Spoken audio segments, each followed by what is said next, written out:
Bien, hermanos, abrimos nuestras Biblias en la segunda carta a los Corintios 5. Estamos estudiando el pasaje de los versos del 11 al 17. Un ministerio de integridad. Un ministerio de integridad. Pablo se protegió celosamente de cualquier cosa que pudiera desacreditarlo. Y él estaba preocupado por continuar su ministerio hasta el final. Quería ser fiel. Dios le había encomendado un ministerio y él quería terminarlo. Todo lo que Dios le había encomendado. Y creo que todos, de alguna manera, tenemos algún sistema de autoprotección. Dos cosas podríamos hacer todos, en este caso Pablo también. La primera de autoprotección es guardarse del pecado, guardarnos del pecado. Y el apóstol Pablo, él dijo en su primera carta, en el capítulo 9, verso 27, él dice: golpeo mi cuerpo y lo pongo en servidumbre. ¿Qué significa esto? Que él lidió continuamente con el pecado en su vida. Lo afrontó de manera dramática para decir golpeo mi cuerpo, ¿sí? Porque él no quería ser descalificado. Es más o menos lo mismo que Jesús dijo, que si tu ojo derecho te ofende, sácatelo. Si tu mano derecha te ofende, córtala, ¿no? En sentido drástico, en sentido figurado, es decir, corta de raíz el pecado. El liderazgo espiritual es para aquellos que tienen vidas puras, intachables. Es para todos los creyentes, pero en cuanto al liderazgo es eso lo que se exige. Y la segunda autoprotección es guardar tu integridad contra la falsa acusación, que esta es otra situación. En el primer frente nos protegemos del pecado, en el segundo frente nos protegemos de aquellos que acusan de iniquidad o un tipo u otro, acusaciones que son falsas, pero pueden ser igualmente destructivas si acaso lo creen los hermanos. Eso es exactamente lo que había sucedido en Corinto. Esta segunda cuestión de autoprotección con el apóstol Pablo. ¿Por qué estaría preocupado por defenderse el apóstol Pablo? Y ya vemos el énfasis de él en el versículo 11 cuando dice: persuadimos a los hombres. Él quiere persuadirlos, no evangelizar a los inconversos, sino quiere convencer a los cristianos de Corinto de que él es un hombre de integridad, de que no crean lo que están diciendo los falsos maestros. Y ha presentado una serie de argumentos, de razones por qué él se ha defendido. Y en primer lugar estudiamos que él se defiende su integridad por reverencia al Señor. Recuerdan en el verso 11, conociendo el temor del Señor. En segundo lugar, él defiende su integridad por la preocupación por la iglesia. Ahora él quería que sus hermanos en Cristo le defiendan por la unidad de la iglesia, por el crecimiento de la iglesia, por el testimonio de la iglesia. Él dice: no nos estamos recomendando pues otra vez a vosotros, sino que os damos ocasión de que se gloríen por nosotros. Es decir, queremos que ustedes respondan a los críticos, a los falsos, ¿no? Para que tengan con qué responder a los que se glorían en las apariencias y no en el corazón. Todo lo hizo por la unidad de la iglesia, el testimonio de la iglesia. Esa era su preocupación y por eso defiende su integridad. En tercer lugar, vimos que él defiende su integridad por devoción a la verdad. Lo habían acusado a Pablo de ser un fanático, de ser un celoso, incluso apasionado hasta el punto de estar loco. Y él utiliza esas palabras, ¿no? Esas mismas palabras las utiliza porque si estamos locos, dice, es para Dios. Es que se trata de la verdad de Dios. Se trata de la verdad de Dios. Y la verdad de Dios la predicamos con toda pasión. Y si somos cuerdos, dice, es para vosotros. Entonces tenemos calma, tenemos paciencia para que podamos instruirlos a través de la verdad de Dios. En cuarto lugar, él defiende su integridad por gratitud al Salvador. Eso lo vimos la última semana en el versículo 14, que dice: porque el amor de Cristo nos constriñe, pensando esto, que si uno murió por todos, luego todos murieron. Está agradecido por el amor de Cristo que lo salvó, que debe continuar sirviendo al Señor con integridad. Así que él estaba abrumado por este amor que Cristo exhibió, porque Cristo murió por él cuando él era un pecador. Cristo había muerto por él. Cuando Jesús murió, él dice, murió por Saulo. Y los pecados de Saulo estaban en él, estaban en Cristo, así que él pagó el castigo por los pecados de Saulo. Él sustituyó su muerte por la muerte de Saulo y por todos los demás que murieron en él. Así que esta fue una gracia que no la pudo contener, era abrumadora para él, porque él era un blasfemo, él odiaba al mismo Cristo que murió por él. Así que fue el amor de Cristo el que no lo dejó ir. Y Pablo no tenía en realidad otra opción, era como si estuviese allí en un vicio, estaba retenido por el amor de Cristo, era presionado por el amor de Cristo, era un imán irresistible, no lo pudo dejar el amor de Cristo, que él se rindió a ese amor, y entonces él era impulsado por él.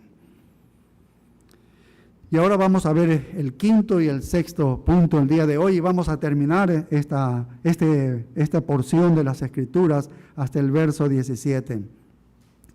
Entonces, Pablo, en quinto lugar, se defiende su integridad por deseo de justicia, por el deseo de justicia.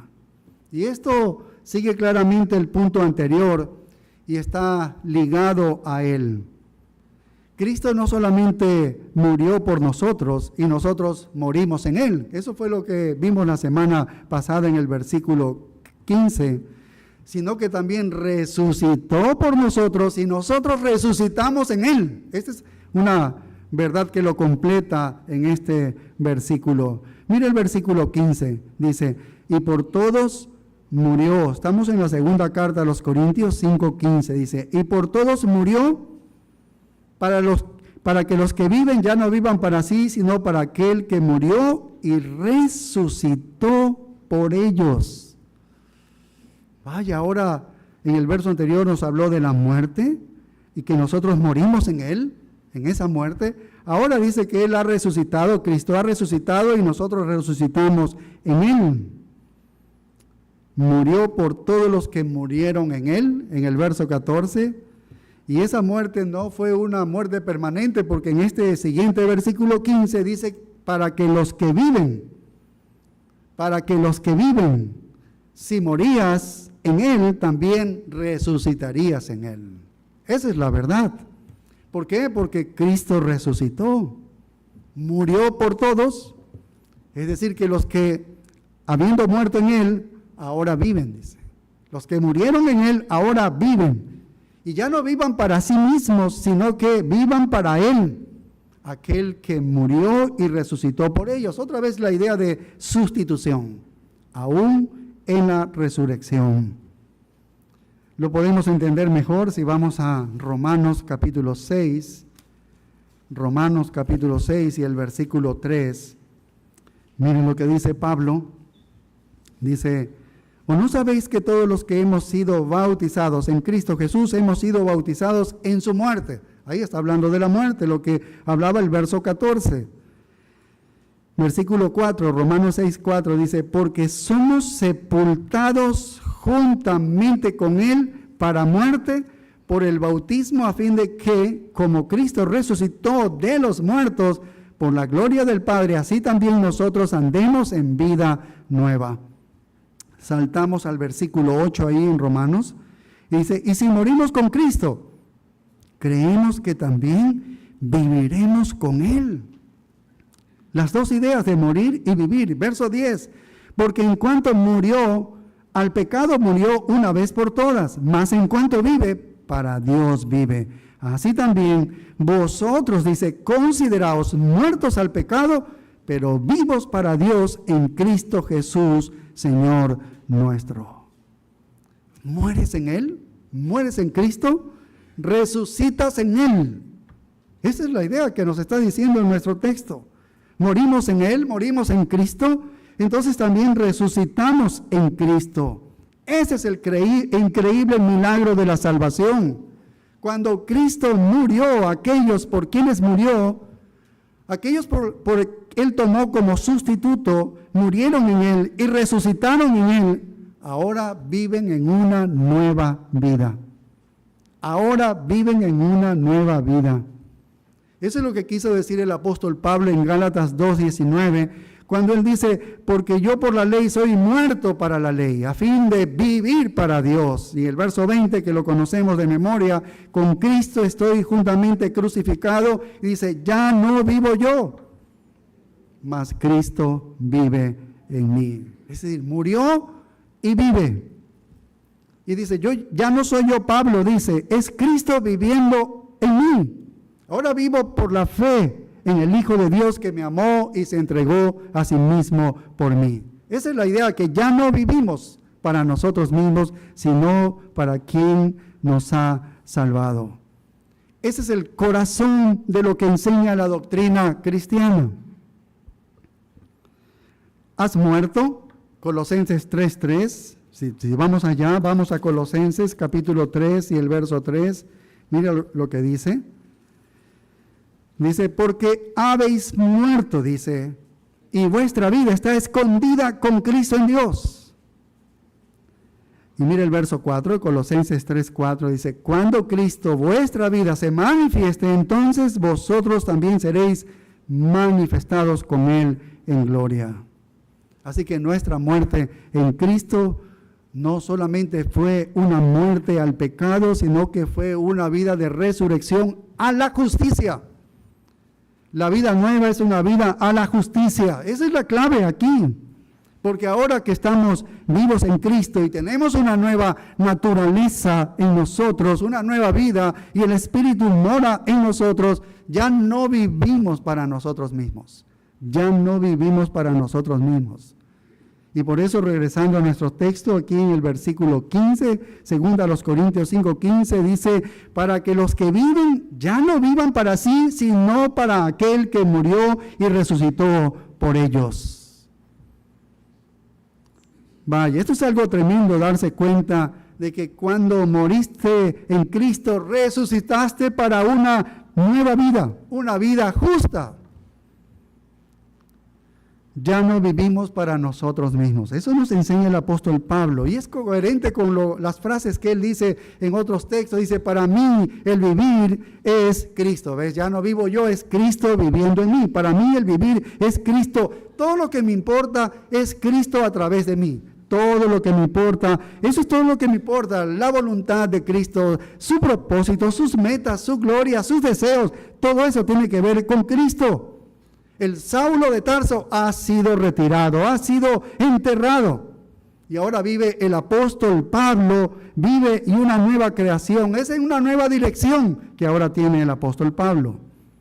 Así que los hermanos de Corinto necesitaban saber contra todas esas acusaciones que el Saulo, que era el vivir para uno mismo, porque Saulo vivía para sí mismo, se ha ido para siempre. Ellos necesitaban escuchar eso.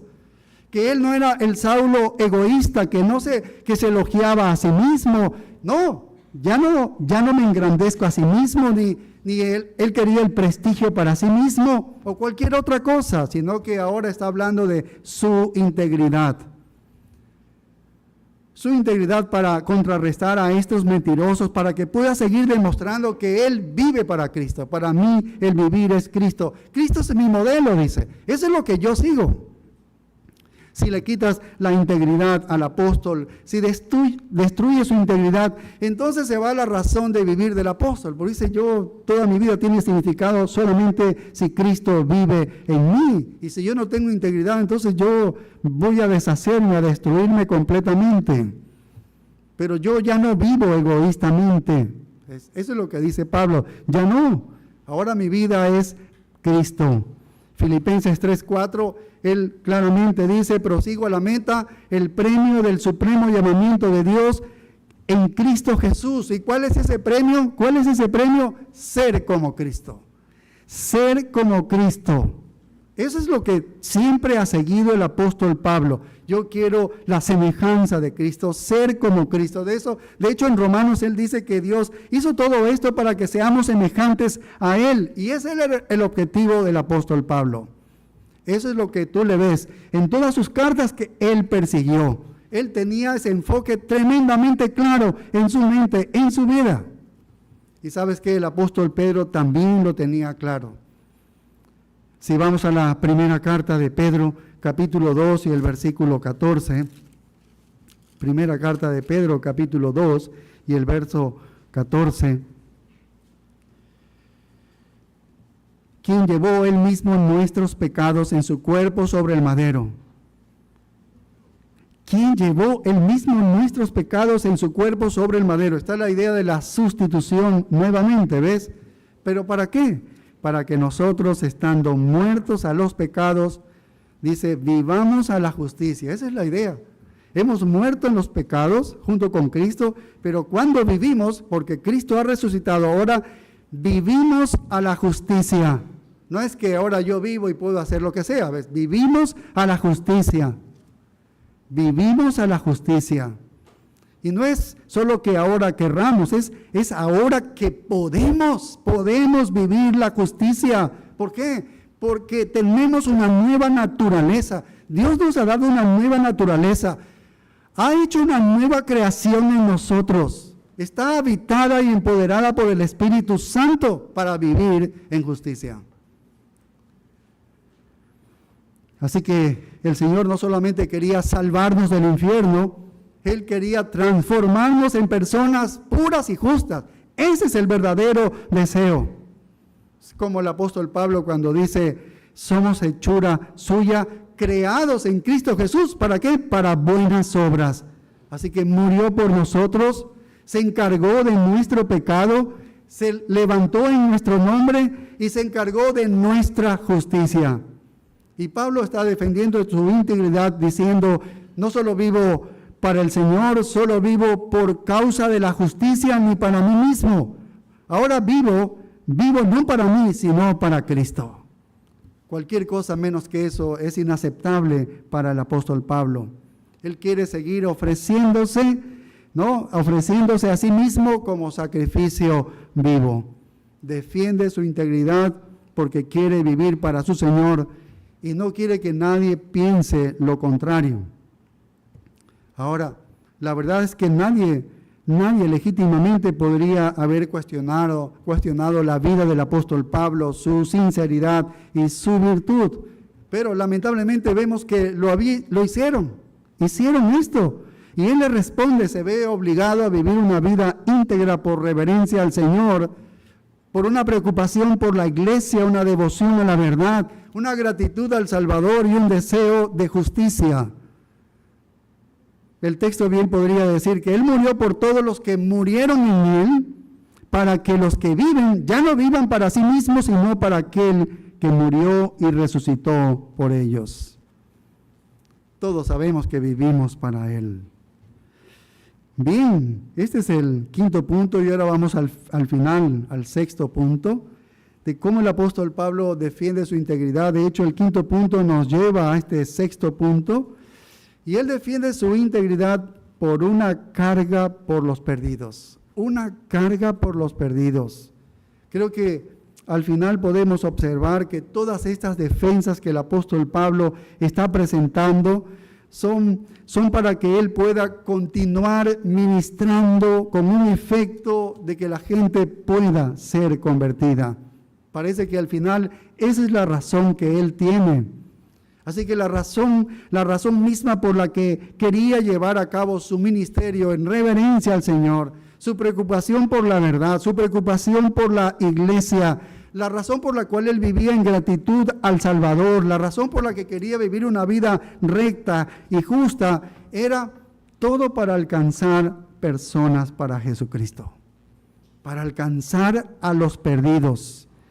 Y eso nos habla entonces que tenía una compasión por los pecadores, tenía una carga tremenda por aquellos que se estaban dirigiendo al infierno. Ese anhelo de su conversión se expresa en muchos textos, porque Pablo era un hombre tremendamente apasionado, tenía el corazón de un evangelista y él quería ver a la gente que venga a los pies de Cristo. Y hay una buena indicación de ello si vamos a Hechos 17, 16. Hechos 17, 16. Ahí podemos conocer el corazón del apóstol Pablo. ¿Sabes por qué? Porque cuando él está parado allí, ya vamos a ver en Atenas, no había nadie quien le podía observar. No había colaboradores que estaban con él. Él se encontraba solo en esta ciudad de Atenas. Y mira lo que dice Hechos 17, 16. Mientras Pablo los esperaba en Atenas, así que no hay ningún grupo misionero que le acompañe ni de refuerzo. Nadie le escucha, nadie le ve, nadie le acompaña. Y mira, aquí el Espíritu Santo lo inspira de alguna manera para registrar las siguientes palabras que son importantes y nos hablan de la vida del apóstol. Dice, su espíritu se enardecía viendo la ciudad entregada a la idolatría. Destrozó el corazón del apóstol Pablo al ver la idolatría de los atenienses. Dice, ¡qué horror! ¡Qué horror lo que sucede! Y mira lo que dice el verso 17, dice, así que discutía en la sinagoga con los judíos y piadosos y en la plaza cada día con los que concurrían. No podía guardar silencio. Sean judíos y fue también tras los gentiles discutiendo acerca de todas las cosas de Dios y sobre el evangelio. Eso es genuino, ¿ves? Eso nos muestra a Dios. Él está solo allí. Y mira Romanos capítulo 1 y el verso 13. Romanos capítulo 1 y el verso 13. Dice, pero no quiero, hermanos, que ignoréis que muchas veces me he propuesto ir a vosotros, pero hasta ahora he sido estorbado para tener también entre vosotros algún fruto como entre los demás gentiles. ¿Qué es eso? Está hablando de los conversos. Esos son los conversos, las personas que se salvan. Quería tener algún fruto también en la iglesia de los romanos. Tal vez ahí alcanzar con el evangelio, ahí en esa ciudad. Y mira lo que sigue diciendo el versículo 14. A griegos y a no griegos, a sabios y a no sabios soy deudor. Así que, en cuanto a mí, pronto estoy a anunciaros el evangelio también a vosotros que estáis en Roma, porque no me avergüenzo del evangelio, porque es poder de Dios para salvación a todo aquel que cree, al judío primeramente y también al griego. ¿Quién puede negar de que él era un evangelista apasionado? Quería predicar el evangelio a toda costa. Mira Romanos 9:1. Mira la pasión que él tenía. Romanos 9:1. Digo la verdad en Cristo, no miento, dice, mi conciencia me da testimonio en el Espíritu Santo, tengo gran tristeza y dolor incesante en mi corazón. ¿Por qué había esa tristeza en su corazón? Porque desearía yo mismo ser anatema, separado de Cristo por causa de mis hermanos. Esa es la pasión del apóstol Pablo, ¿sí? Esa es la pasión. Cuando puedes desear poder renunciar a tu propia salvación por la salvación de los de tu propio pueblo, que eran los judíos. Vaya, y Romanos capítulo 10 nos habla del deseo del corazón del apóstol Pablo, y la oración a Dios es por ellos para salvación. Todo el deseo, todas sus oraciones era, Señor, salva a los de mi nación, salva a los judíos. Tenía una carga por los perdidos. Le apasionaba la gente que sea convertida. Y si él perdía credibilidad, entonces perdía su influencia y entonces perdería la capacidad de poder impactar como predicador del evangelio. Eso le apenaba sobremanera. ¿Ves?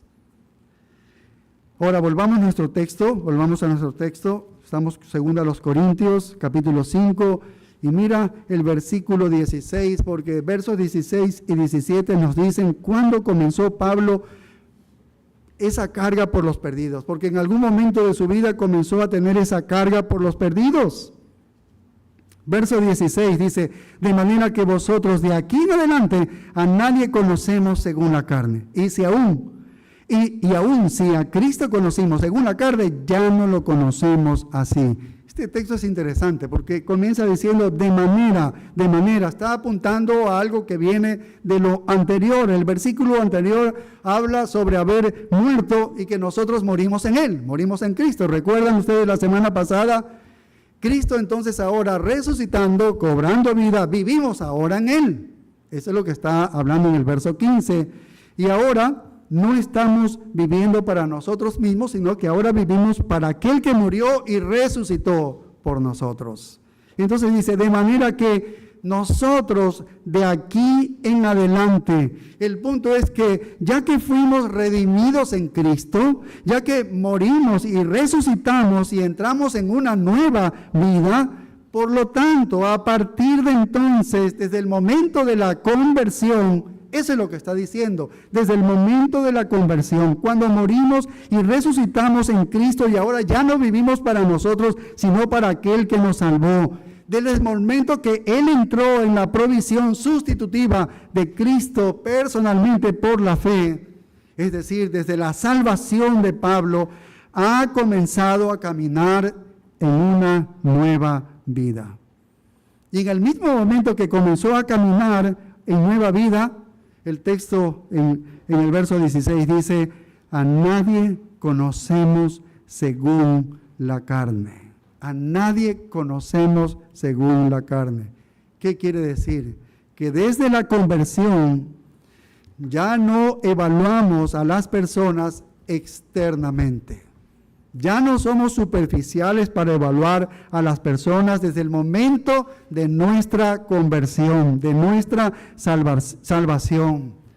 Porque en virtud de esta nueva vida que ha llegado, un nuevo conocimiento. Y ese nuevo conocimiento es una nueva perspectiva que tenemos de vida, es un conocimiento espiritual que tenemos. Es una visión espiritual que tenemos por haber sido convertidos. Y ya no vemos a las personas puramente desde afuera, desde la parte física. Ya no lo evaluamos así, ya no los vemos así. Para todos los creyentes, todos nuestros juicios, todas nuestras evaluaciones de personas que alguna vez fueron simplemente a la luz de su apariencia física, de su orientación social, de su personalidad, ya no lo evaluamos de esa manera. No más, dice el apóstol Pablo, eso cambió ya.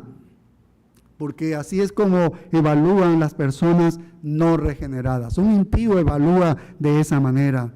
Nosotros ya no podemos evaluar a las personas de esa misma manera. Tú puedes conocer a alguien que es una persona encantadora, una persona que es muy amable contigo, una persona tal vez muy refinada y que se relaciona con ustedes y la verdad es que están encantadas de esa persona. Pero tú como creyente, cuando esa persona ya se va, hay una pregunta ahora profunda y persistente en tu mente, y esa pregunta no tiene nada que ver con las gracias sociales, no tiene nada que ver con cómo está vestida la persona o con su educación, ¿no? O cómo encajan en este mundo. No, tiene que ver con su relación. ¿A quién? A Dios. Tiene que ver con su relación a Dios.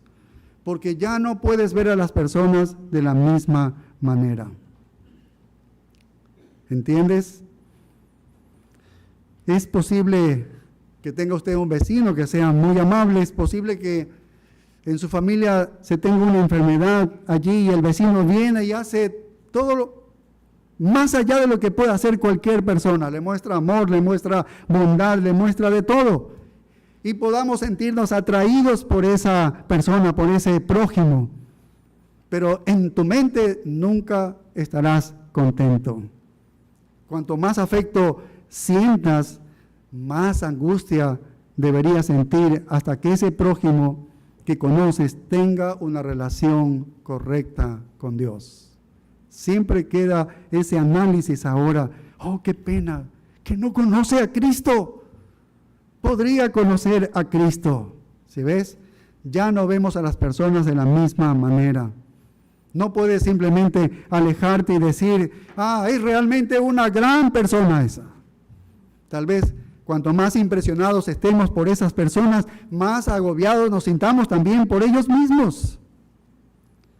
Y es posible que tenga la misma situación en el otro lado de la escala social. Es posible que veas a alguien que está ahí abandonado en la calle, un vagabundo, un drogadicto, un alcohólico, y no puedas simplemente dejarlos a un lado y decir, ese tipo de personas tenemos que sacarlos de aquí, de la calle. tampoco podemos tratar a esas personas de manera superficial como antes sí lo podíamos hacer. Ahora cuando los miras hay un dolor profundo en tu corazón porque entiendes las implicaciones del estilo de vida para la eternidad. Así que ya no vemos a las personas según la carne, ya no las vemos según la carne. Y Pablo está diciendo, yo ya no juzgo de esa manera según la carne de las personas. Todo eso ahora es pasado para mí. Esa no es la manera en que yo evalúo. En el versículo 12, él dijo que hay personas que se enorgullecen de las apariencias y que no se preocupan por el corazón. Pero dice, pero yo soy de las personas que se preocupan por el corazón ahora. Yo ya no estoy satisfecho con lo exterior nada más, me preocupa el interior de las personas. Y él estaba hablando en Gálatas, por ejemplo, de los fariseos, a quienes les gustaba hacer un buen espectáculo en la carne. Los falsos maestros están tratando de juzgar de esta manera. Y en el caso de Pablo, recuerdas que dijeron que su discurso era despreciable, así lo criticaron a él. Tiene discursos despreciables, su presencia personal es realmente poco impresionante, no es un buen predicador, pero Pablo no los ve como ellos lo ven a él. Desde su transformación en Cristo, ya no puede estimar a las personas de acuerdo con estándares mundanos, ya no lo hace según la carne. Ya no veo a las personas como yo las veía antes. Así solíamos ver a las personas. Pablo te podría decir, ¿sabes cómo yo solía ver a las personas? Bueno, yo me veía a sí mismo circuncidado. Eso era lo que él veía. Al 8º día, así que soy genuino de cepa, judío de mí, genuino, de la nación de Israel, de la tribu de Benjamín, celoso de la ley. Todo esto él veía antes. Así era como él calificaba y evaluaba a una persona. Soy fariseo de fariseos. Todas esas cosas eran externas. Él dice, yo ya no hago eso, ¿sí? Pero cuando yo vine a los pies de Cristo, vi todo eso como Filipenses 3 que hemos estudiado. Dice, eso es basura. Todo eso era una inmundicia. Yo ya no veo a la gente de esa manera. Y ya no mirar el mundo de su propia época de una manera humana le trajo cambios al apóstol Pablo. En primer lugar, él ya no se encontraba resentido con los gentiles como lo hicieron históricamente los judíos. Recuerden que los judíos odiaban a los gentiles, resentidos con estos gentiles. El prejuicio y el odio estaba ahora fuera de su corazón y en su lugar vino un nuevo amor por los hombres, ahora de cualquier raza, no importa quién sea, si era judío o gentil. ¿Sí ves? Y él dice, ni circuncisión ni incircuncisión, ni bárbaro ni escita, ni esclavo ni libre, ni hombre ni mujer. Ese muro de separación que estaba entre los dos pueblos, judíos y gentiles, ha sido derribado por la cruz de Cristo y Pablo se sintió deudor, tanto al judío como al griego. Fue una revolución completa en el mundo del apóstol Pablo. Los judíos y los samaritanos también se odiaban, había una ruptura de cientos de años. Los griegos despreciaban a los bárbaros forasteros y los romanos, que eran los conquistadores, despreciaban a quienes ellos conquistaban. Había todo tipo de barreras sociales, pero todas esas barreras desaparecieron. Y Pablo solo vio almas eternas en una tremenda necesidad. Así que Pablo dice, yo antes hacía eso, miraba lo externo de las personas, así las evaluaba, pero miró el corazón para discernir su condición espiritual ahora. Ahora veo el corazón de ellas y veo cómo se encuentra su condición espiritual. Incluso entre los creyentes, entre los mismos creyentes, él podía contentarse con cierta superficialidad. No lo hacía. Porque algunos padres dicen, yo quisiera que mi hijo sea cristiano y ya alcanzó la salvación en algún momento, ya, ahora sí puedo morir y descansar. No, te dice Pablo, no es así. No es así. Por eso escribió todas estas cartas apasionadas como esta que estamos justamente estudiando, porque no fue suficiente que los corintios se convirtieron. Él quería que fueran completamente santificados. ¿Ves la pasión del apóstol Pablo? Cuando escribe a los colosenses dice que está tan dedicado a eso que va a continuar enseñando y amonestando a cada hombre con toda sabiduría para presentarlos completo en Cristo. Tiene una perspectiva completamente transformada. Ahora está profundamente agobiado por las almas de las personas, sean inconversos o sean creyentes. Ahora, en una discusión adicional de su argumento aquí, mire lo que dice en el verso 16, en la segunda parte, dice: y aún si a Cristo conocimos según la carne, esto es un pasado porque Pablo sí conoció de Cristo antes de su conversión, dice, y aún si a Cristo conocimos según la carne, ya no lo conocemos así. Porque él tuvo conocimiento de Jesús antes de ser convertido. ¿Significa eso que él lo vio personalmente a Jesús? Sabemos que no.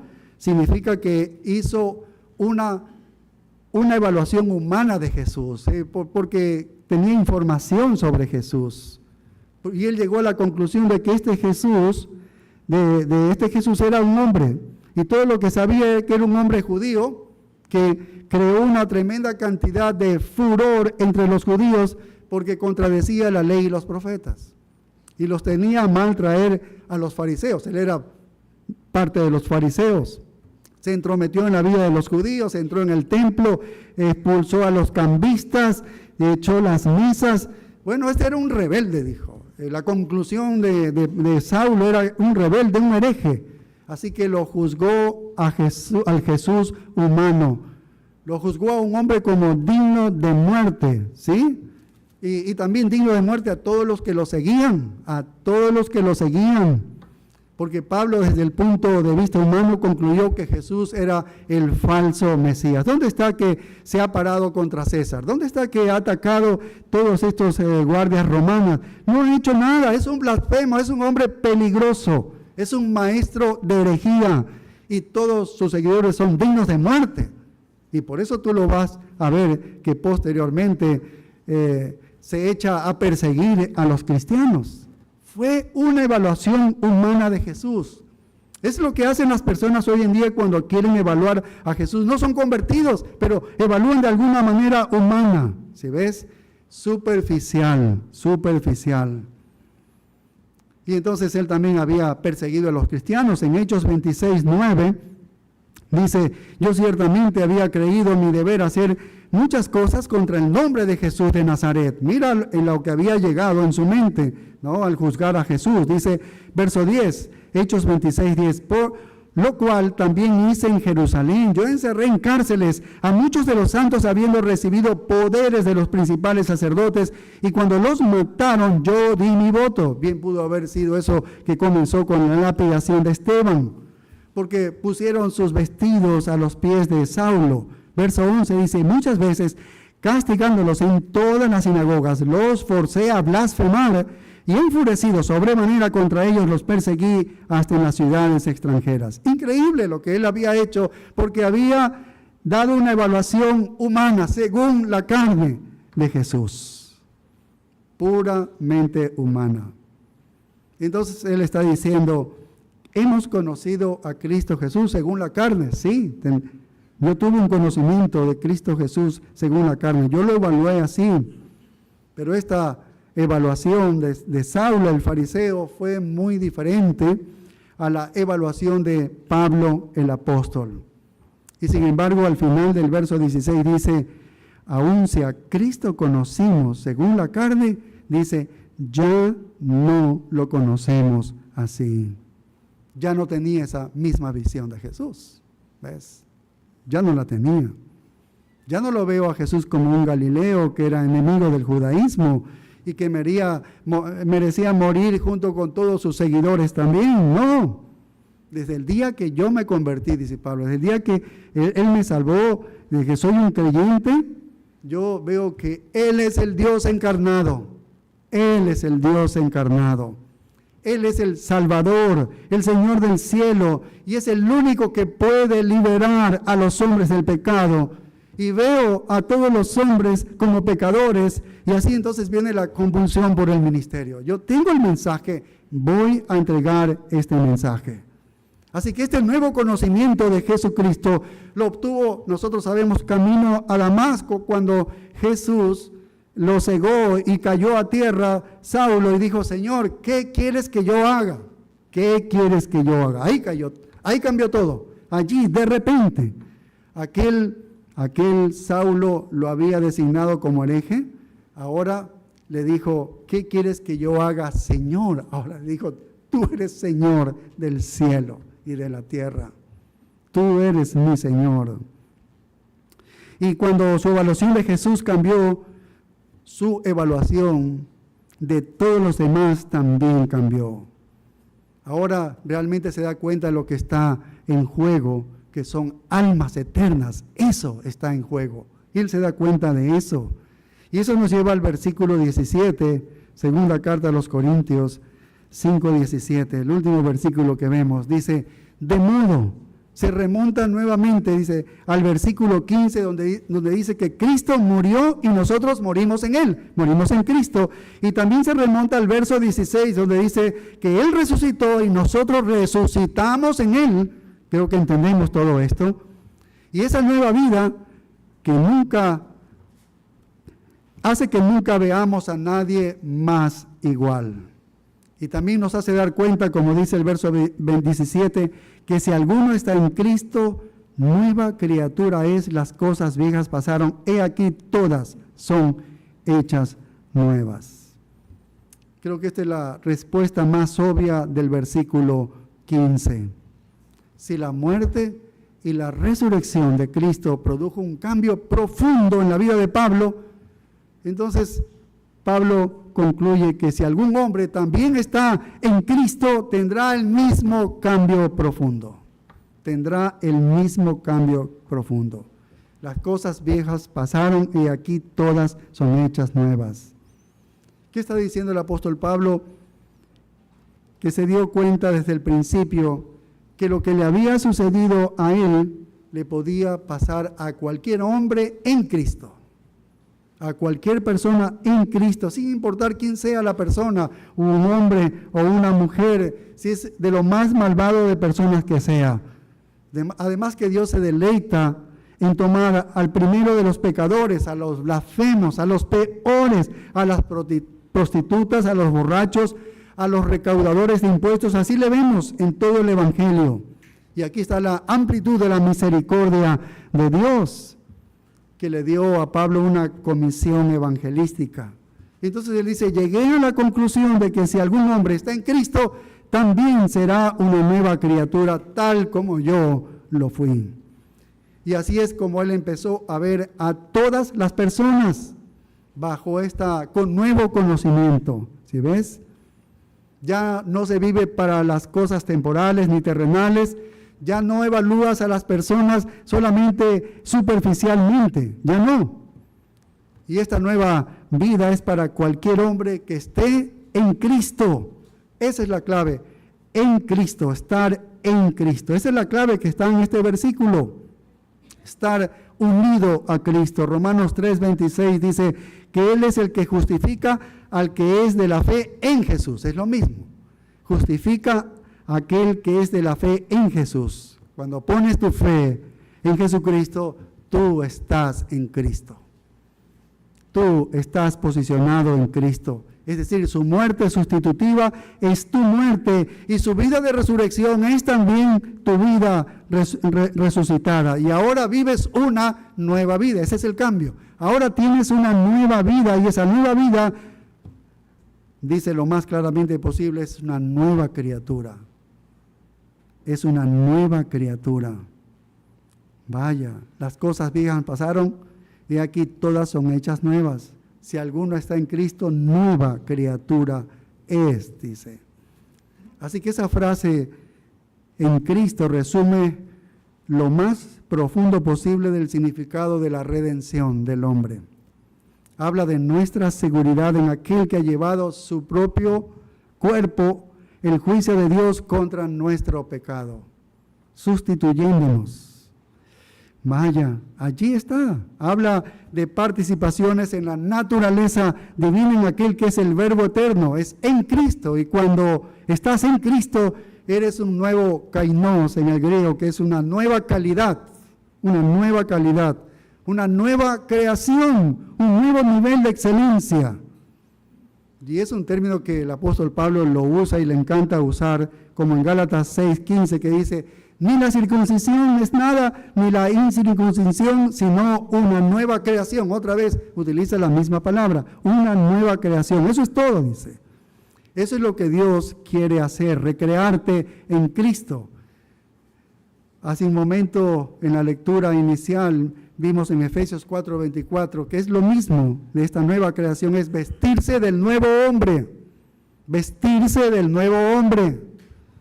que ha sido creado por Dios, ¿ves? Así que morir y vivir con Cristo ha hecho un nuevo Pablo, ha hecho un nuevo Saulo que es Pablo. Le ha dado nuevos conocimientos.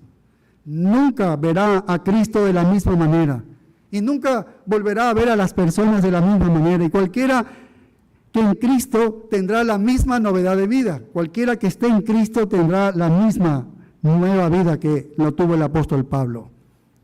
El mundo entero cambia, todo cambia, y lo dice de la manera más simple en el verso 17, que si alguno está en Cristo, nueva criatura es. Y aquí está: las cosas viejas pasaron, he aquí todas son hechas nuevas.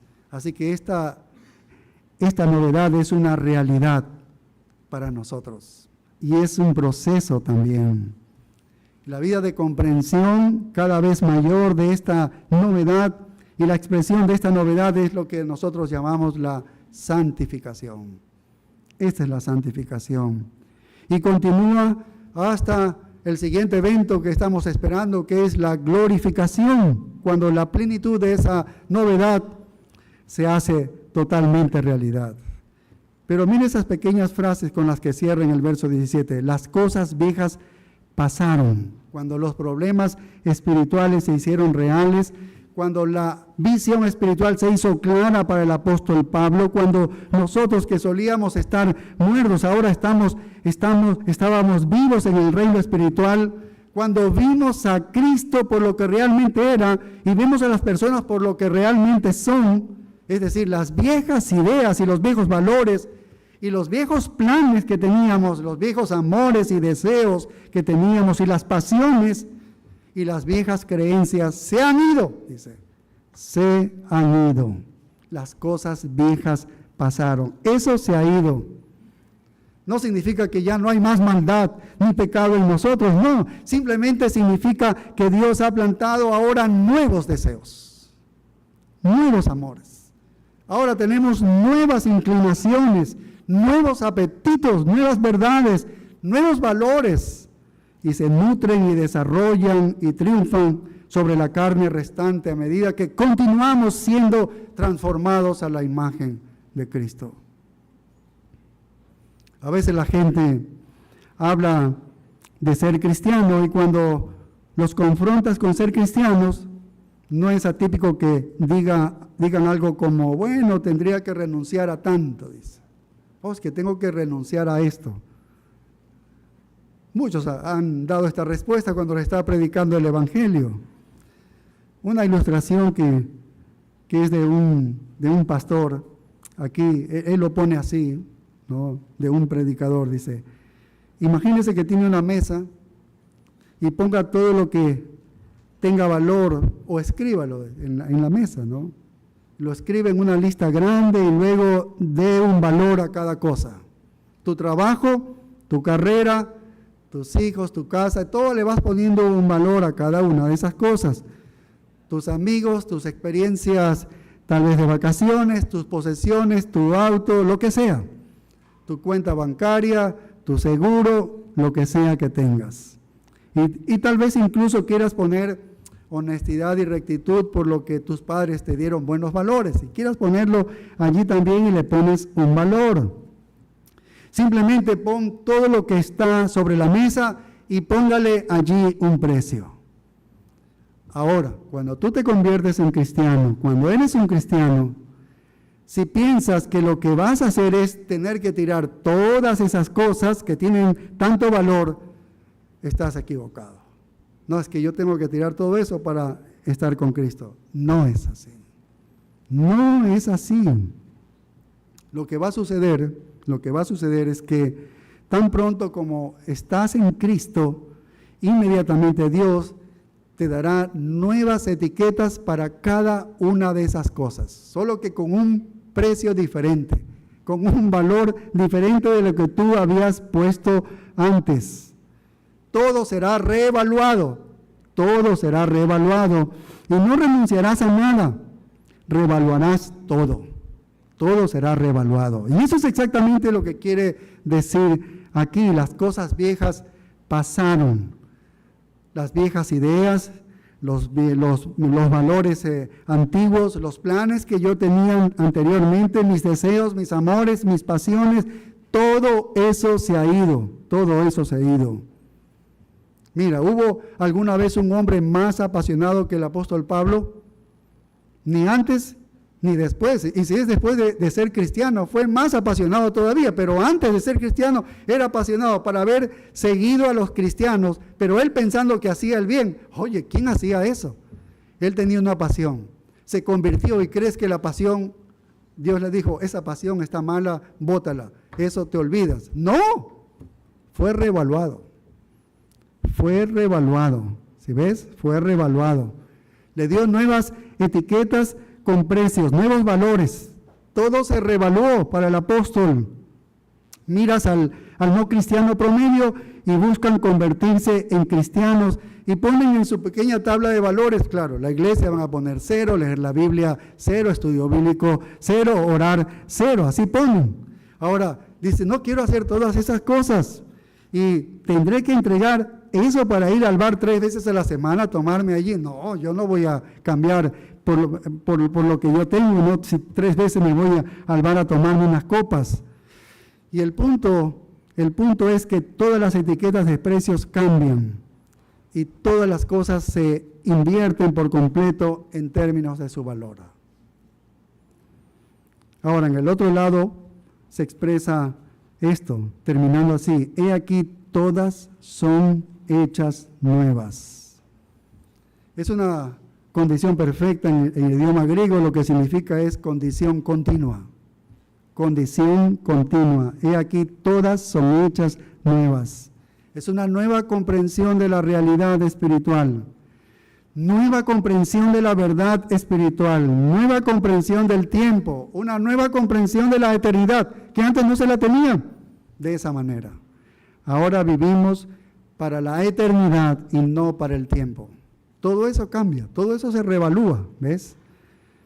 Nosotros como cristianos vivimos en medio de la vieja creación, pero tenemos una nueva perspectiva con esta nueva creación. Y es por eso que se nos dice una y otra vez que pongamos nuestros afectos en las cosas de arriba, en las cosas eternas, no en las de la tierra. Siempre Pablo está hablándonos así, porque estamos entre los dos, ¿ves? Pero que pongamos allá nuestros ojos, porque el mundo viejo en realidad para nosotros se ha ido. Todos sus estándares se han ido, sus motivos, sus juicios, sus valores. Y existe para nosotros un mundo completamente nuevo. El estándar perfecto de santidad de Dios está ante nosotros y miramos a Él, miramos esa santidad de nuestro Señor. ¿Lo cumplimos? Ninguno lo cumple en verdad. Pero lo buscamos, sí, todos podemos decir. Estamos allí buscando.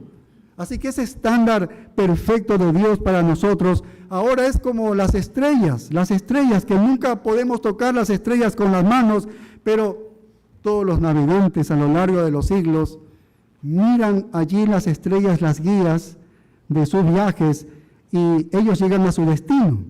Así que las verdades de Dios que están aquí son las estrellas por las que navegamos. En realidad nunca las vamos a poder tocar, nunca alcanzamos la perfección en esta vida. Las tocaremos sí en la vida venidera, pero seguimos el camino que nos trazan hacia nuestro destino, que es una vida de santificación.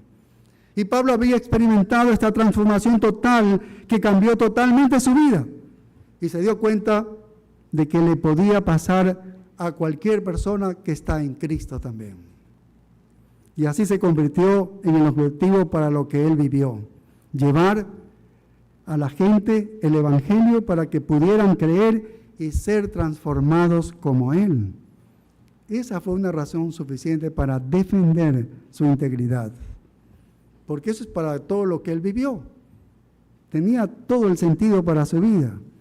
Y así defiende su integridad. Entonces, como hemos visto, por reverencia al Señor, por preocupación por la iglesia, por devoción, un amor a la verdad, por gratitud al Salvador, por un deseo de justicia, ¿no?, a su propia vida y cumplir con su carga por los perdidos. Un peso por los perdidos.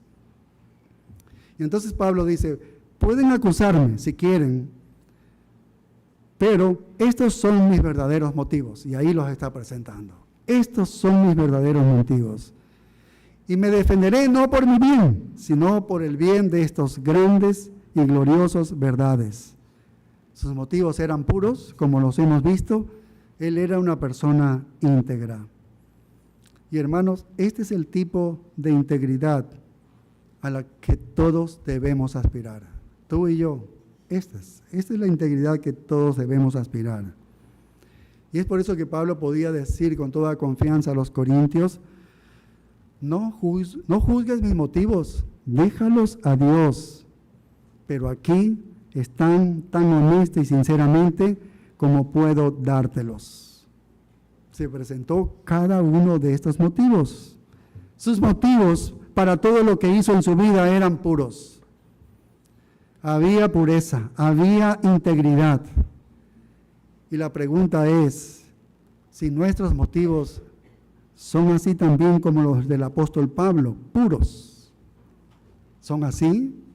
Esa es la pregunta que nos debemos hacer, en verdad, porque habla de nuestro genuino cristianismo. No podríamos conformarnos con menos de lo que el apóstol Pablo nos presenta en su propia vida. Oremos, Padre, gracias. Una vida de integridad pura en la vida del apóstol Pablo. Solo tú puedes producir una vida así en tus hijos, Señor. Y Pablo vio que esto podía ocurrir en la vida de cualquier persona que está en Cristo. Oh Padre, ayúdanos. Ahora que pasamos a celebrar la Santa Cena y vamos a recordar la muerte de Cristo donde morimos con Él y recordamos también su resurrección, porque Él vendrá. Esa es la promesa de que Él regresará. Y también resucitamos en Él y ahora nos gozamos en esta nueva vida que nos has dado. Una vida totalmente diferente, con deseos diferentes, con aspiraciones diferentes y con una santidad, viendo al Hijo, Señor, que nos lleva y nos arrastra hacia Él, alejándonos de todo lo que es antiguo, de todos los valores, de toda la pecaminosidad en la que vivimos antes. Oh, bendito Salvador. No hay otra manera en que nos puedas llevar hacia ti, Padre. De esta manera, ¿no? Una gracia abrumadora sobre la vida de nosotros. Gracias te damos en el nombre de